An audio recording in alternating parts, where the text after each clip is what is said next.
Motivation is like a spark. Exciting, sudden, bright, and gone in seconds if you don't feed it. We all know that feeling. You see a transformation photo online and think, I'm starting the gym tomorrow. You watch an inspiring video and declare, I'm going to start my business. You make a list of goals so big, it feels like nothing can stop you. And in that moment, you mean it. You're fired up. You're ready to take on the world.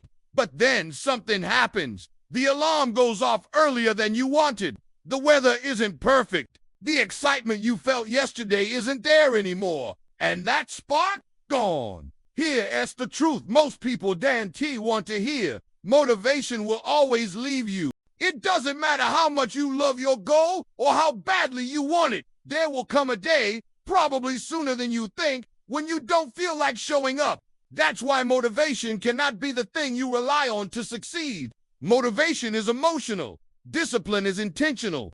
Motivation asks, do I feel like it? Discipline says, it doesn't matter how I feel. I do it anyway. Think of it like this. Motivation is the match. Discipline is the fire you build after the match is struck. The match burns bright for a moment, but it can't keep going on its own if you don't give it fuel. Consistent action, repeated day after day. The fire dies. But if you keep feeding that fire, even when you don't feel like it, it will burn no matter the conditions. Motivation can get you started, but discipline is what keeps you going when the feeling is gone. Look at any champion in sports, business, or life. Yes, they probably started with motivation, but they finished because of discipline.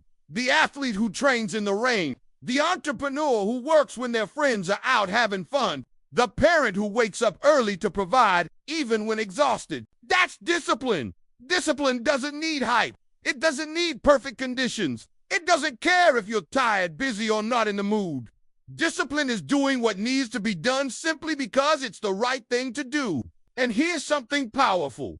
Discipline builds motivation. People think they have to wait until they feel motivated to take action. But the truth is, action creates motivation. How many times have you dragged yourself into a workout barely wanting to be there, and halfway through, you feel alive? That's because discipline got you through the door, and motivation showed up once it saw you working. When you understand this, you stop waiting for motivation to magically appear. You stop letting your emotions control your progress. You take control. Because when motivation leaves, and it will, discipline steps in. And when you have discipline, it doesn't matter if today feels amazing or terrible. The work gets done. That's how goals are achieved. Not through bursts of excitement, but through steady, unshakable commitment. Motivation will lie to you. Discipline will never lie. Motivation is a mood. Discipline is a decision. And when you choose discipline over and over again, you become unstoppable because you're no longer chained to how you feel in the moment. So let motivation light the match. But if you want your fire to keep burning long enough to change your life, you'd better build the discipline to keep it alive. Your feelings will lie to you. They will tell you you're too tired. They will tell you you're not ready. They will tell you tomorrow will be better. And if you listen to them, you will never get anywhere worth going. Feelings are like the weather, constantly changing, completely unreliable. One day you wake up with energy and drive. The next day you want to hide under the covers. One moment you feel unstoppable. The next you feel small. If your actions depend on how you feel, your life will always be inconsistent. That's why discipline is so powerful. Discipline doesn't take orders from your feelings. Discipline isn't concerned with whether you feel like it or not. Discipline says, we said we'd do this, so we're doing it. And when you live like that, you start making progress no matter what emotional state you're in. Think about all the times your feelings have betrayed you. You felt too tired to work out, but once you did it, you felt great. You felt like skipping that project, but once you pushed through, you were proud of yourself. The feelings told you to quit. The discipline told you to keep going. And every time you ignored the feelings and listened to the discipline, you came out stronger. Feelings are short-term comfort seekers. Discipline is a long-term reward builder. Your feelings want the couch right now. Discipline wants the body, the business, the freedom, the success that couch can never give you. And here's the truth.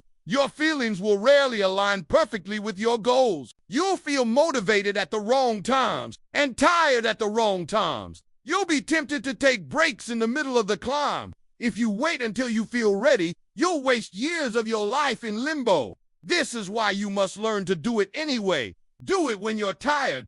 Do it when you're scared. Do it when you're uncomfortable. Do it when your feelings are screaming for you to stop. Because every time you act in spite of your feelings, you weaken their control over you. And that's the real freedom, not the absence of hard days, but the ability to keep moving forward through them. People look at successful individuals and think they feel motivated all the time. Wrong. They have bad days. They get discouraged. They want to quit, but they have mastered the art of showing up regardless of their emotional state. That's the difference. The person who's driven by feelings stops when the feelings change. The person who's driven by discipline keeps moving until the job is done. And over time, something amazing happens. Your feelings start to follow your actions. When you push through a tough workout, your brain gets a burst of pride and energy. When you finish a project you didn't want to start, you feel accomplished and powerful. Discipline leads, feelings follow. So the next time your feelings whisper, "Not today," remember, they're lying to you. They want to protect you from discomfort, not guide you toward greatness. Your discipline knows better. Your discipline is the part of you that sees the finish line, even when your feelings can't see past the next 5 minutes. Ignore the lies. Listen to the truth, because feelings fade. Discipline doesn't. Anyone can sprint for a day. Anyone can give maximum effort when they feel a rush of inspiration, but real success belongs to those who can keep going long after the excitement is gone. Too many people think success is built on massive, dramatic moments. The one big breakthrough, the one perfect opportunity, the one lucky day when everything changes. But that's a lie. The truth, success is boring. It's repetitive. It's unglamorous. It's 1,000 small, consistent actions stacked on top of each other until they turn into something unstoppable. Think of it like fitness. If you go to the gym once and work out for 5 hours, you'll be sore, but you won't be in shape. But if you go for 45 minutes, 5 days a week, for a year, you'll transform your body. Why? Because consistency compounds. The same is true in business, relationships, skill building, in every area of life. It's not what you do once that changes things. It's what you do over and over again. The problem is, people love big bursts of effort, but hate the grind of consistency. They'll start a new project and stay up all night working on it. For the first week, then the excitement fades. The work becomes routine, and they slow down. Soon they're back at zero, waiting for the next wave of motivation to start over again. That's not winning. That's a cycle of self-sabotage. You need to understand, greatness is built in the small things you do daily, not in the big things you do occasionally. A book is written 1 page at a time. A skill is mastered 1 practice session at a time. A business is grown 1 customer at a time. When you're consistent, even tiny progress adds up. And when tiny progress adds up, it becomes unstoppable momentum. Here's the kicker. Small, consistent actions are easier to sustain, which means they're harder to quit. If you aim to make a huge leap every time, you'll burn out quickly. But if you commit to manageable, repeatable actions, you can keep going almost indefinitely. This is how champions train. They don't just push hard, they push often. And here's the magic. Consistent action builds discipline, and discipline keeps the cycle going. Every day you follow through, you make it easier to follow through tomorrow. Every small win creates the confidence for the next one. Soon, you not thinking about whether you can keep going. You just do it because it's who you are now. This is why the tortoise beats the hare. The hare had bursts of speed, but the tortoise had consistency. And in life, the person who moves steadily forward every day will always beat the one who stops and starts. So stop waiting for the perfect moment to make one big move. Stop thinking you need to overhaul your life in one dramatic gesture. Start with something small you can do every single day. Then do it again tomorrow, and the next day, and the next. Because if you stay consistent, you won't have to chase success. Success will have no choice but to find you. Discipline isn't just about doing the work. It's about proving to yourself that you can be trusted. Think about it. Every time you make a promise to yourself and break it, you send a message to your own mind. I can't count on me. You lower your own standards. You chip away at your self-respect. You make it easier to quit the next time. But when you keep your word to yourself, something incredible happens. Your confidence explodes. Because deep down, you know you can rely on you. We talk about self-love like it's just bubble baths and affirmations. But real self-love, it's keeping the commitment you make to yourself, even when no one else is watching. That's self-respect. That's the foundation of discipline. You can't respect someone who lies to you.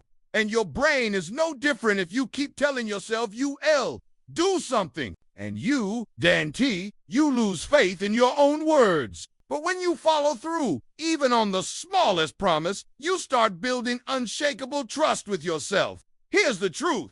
Discipline is not punishment. It's not about being hard on yourself for no reason. Discipline is the highest form of self-respect because it says, I am worth the effort. My goals are worth the effort. My future is worth the effort. Think about a person you deeply respect. Why do you respect them?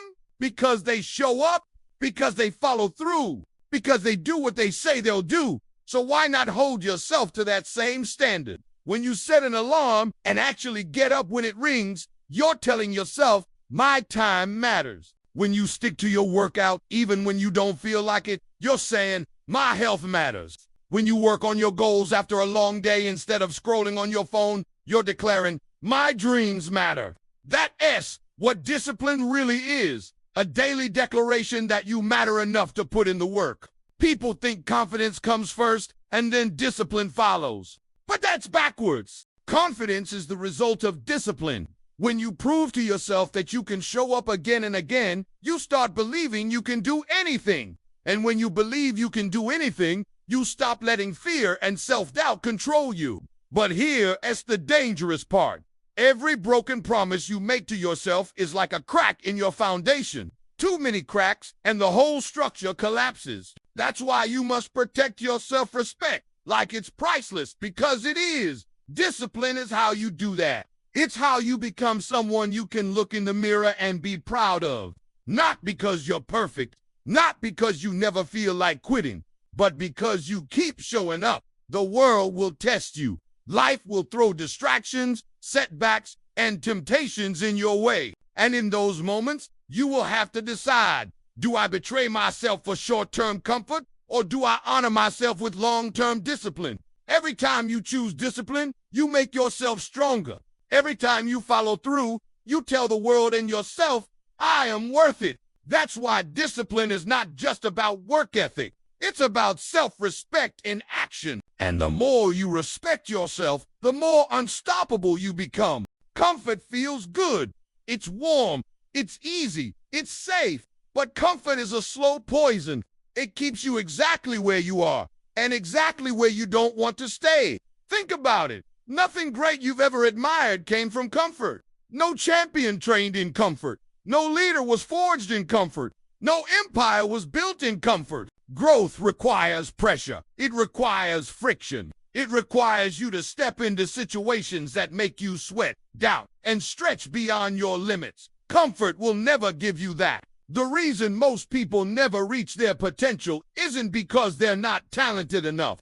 It's because they've made comfort their home. They choose the couch over the grind. They choose easy conversations over tough ones. They choose familiar pain over unfamiliar growth. But here's the truth. Comfort is a liar. It tells you you're resting when you're really avoiding. It tells you you're being patient when you're really procrastinating. It tells you replaying it safe when you really playing it small. The comfort zone is where dreams go to die. Slowly, quietly, without making a scene. You won't even realize it's happening until years pass and you look back wondering why nothing changed. If you want to grow, you have to make discomfort your new comfort zone. That means doing things that scare you, challenge you, and make you feel awkward or unprepared. It means saying yes when your fear says no. It means putting yourself in rooms where you feel like the smallest person there. Because that S, how you learn to rise. Comfort is predictable. Growth is unpredictable. And that unpredictability is where you find the version of yourself you didn't even know existed. Think about a muscle. If you never put it under resistance, it never grows. The moment you challenge it, break it down, and push it beyond what it's used to, it rebuilds itself stronger. Your mind, your discipline, your life, they work the exact same way. Some of you are waiting for motivation to magically show up before you take on something hard. But here's the problem. Comfort will always feel better in the moment. The only way to beat that is to stop negotiating with yourself and step into discomfort on purpose. Do the workout when it's cold and raining. Make the sales call when you're nervous. Speak up in the meeting when your heart's pounding. Say yes to the challenge you're not 100% ready for. You'll never be ready in comfort. You'll only be ready because you were willing to be unready and start anyway. Comfort might make you feel safe today, but growth will make you unstoppable tomorrow. And that's the trade you have to be willing to make. You can either stay comfortable and stay the same, or you can step into discomfort and meet the strongest, boldest, most capable version of yourself. But here is the warning. Once you taste the pride and power that comes from choosing discomfort over comfort, you will never want to go back. Because you'll realize comfort was never protecting you. It was trapping you. And the moment you break free, that's the moment your real life begins. Your life is not shaped by what you do once in a while. It's shaped by what you do every day, without even thinking about it. That's why your habits matter more than your goals. Your habits are the physical proof of who you believe you are. They're your identity in motion.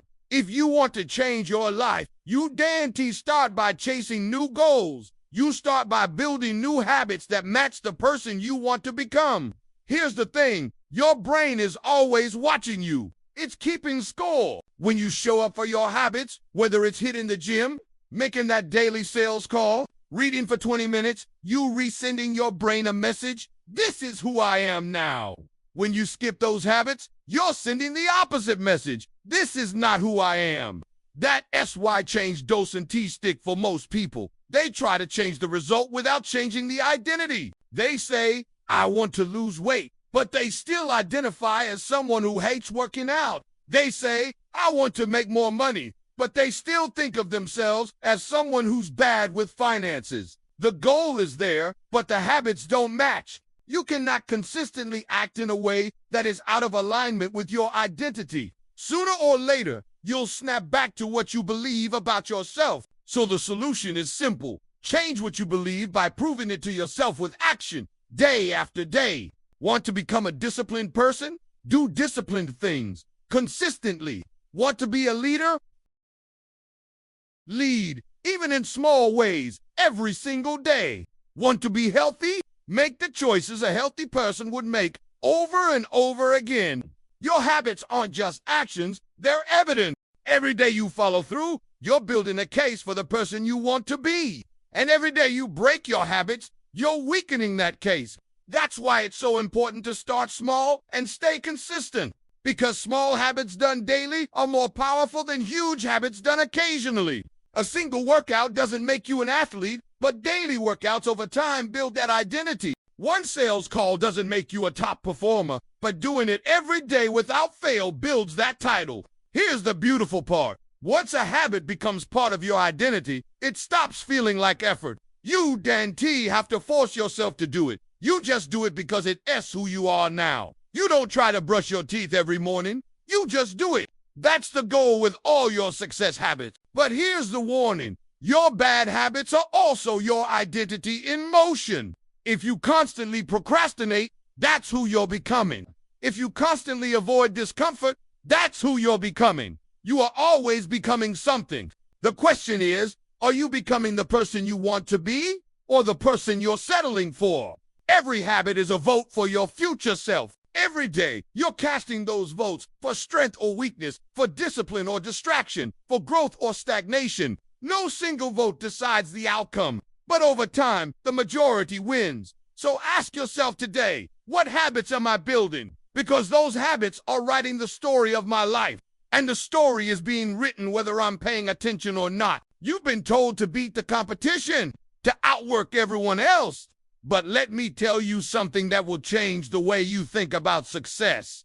Your competition is not out there. It's in here. It's the person you were yesterday. Because here's the truth. Someone will always be richer than you, faster than you, smarter than you, more experienced than you. If your standard is to beat them, you'll live in a constant state of chasing shadows. But if your standard is to beat yesterday's you, then you'll win every single day, because that's a fight you can control. When you wake up, you're not in a race with the world. You're in a race with the habits, the thoughts, and the actions of the person you were 24 hours ago. If you can just be 1% better today than you were yesterday, you're on an unstoppable trajectory. Here's where most people get it wrong. They measure themselves against someone else's chapter 20, while they're still on chapter 3. They see someone else winning, and instead of using it as inspiration, they let it crush their spirit. They forget that the only fair comparison is to your own progress. That's why you have to ask yourself every night before you sleep, did I beat yesterday's me? Did you do the workout a little harder? Did you push one more rep, make one more call, study one more page? Did you handle a situation with more patience, more focus, more courage than you did before? That's the game. That's the battle. That's you versus you. When you focus on being better than you were yesterday, the pressure shifts. It's no longer about being perfect. It's about progress. It's no longer about winning every battle. It's about never giving up the war. This mindset also kills jealousy, because when you're locked in on your own race, you don't have time to obsess over who's ahead or behind. You don't care if they're running faster, because you know you're running further than you did yesterday. And here's the magic. When you keep beating yourself every day, the gap between you and the competition takes care of itself.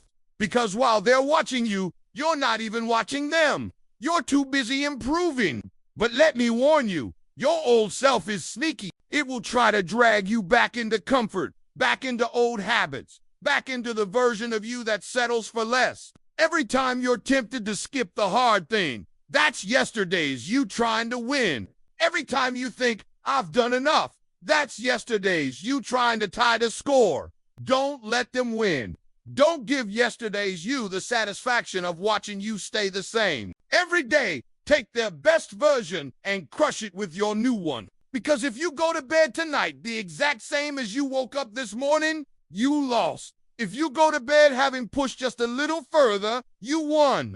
And you can win like that every single day for the rest of your life. This is the ultimate competition because it never ends. There's always another level to reach, another weakness to overcome, another victory to claim. And the prize is not a trophy, not applause, not recognition. The prize is the life you were meant to live, and the pride of knowing you earned it. Every fight has a final round. And in that final round, the body is already screaming, the muscles are already shot, and the lungs are already on fire. At that point, the fight isn't physical anymore. It's mental. It's the mind that decides whether you stand back up or stay down. It's the mind that says, one more push when everything else in you is begging to quit.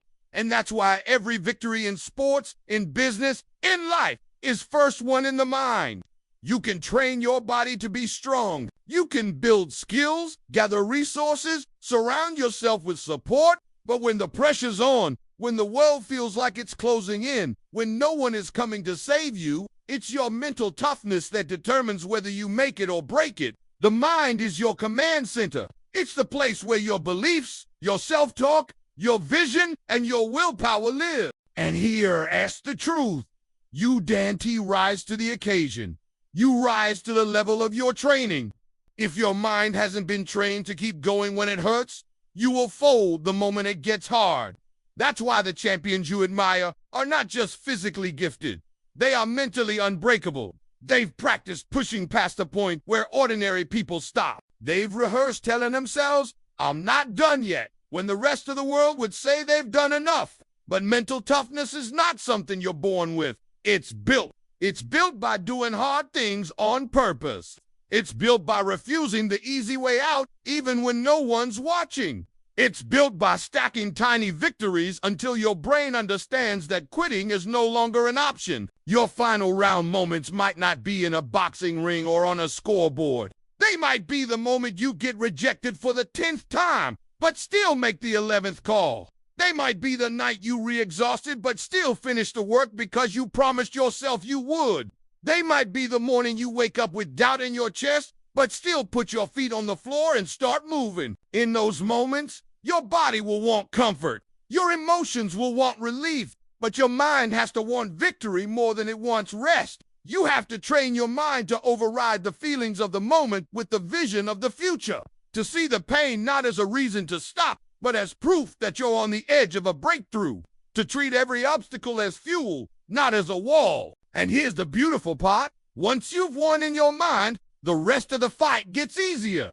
because your body will follow whatever orders the mind gives it. If the mind says we're done, the body will stop. If the mind says we keep going until we win, the body will find a way. So the next time you re-in your own final round, the moment where everything in you wants to stop, remember this: the fight isn't out there anymore. It's in here. And if you can win it here, in your mind, you've already won everywhere else.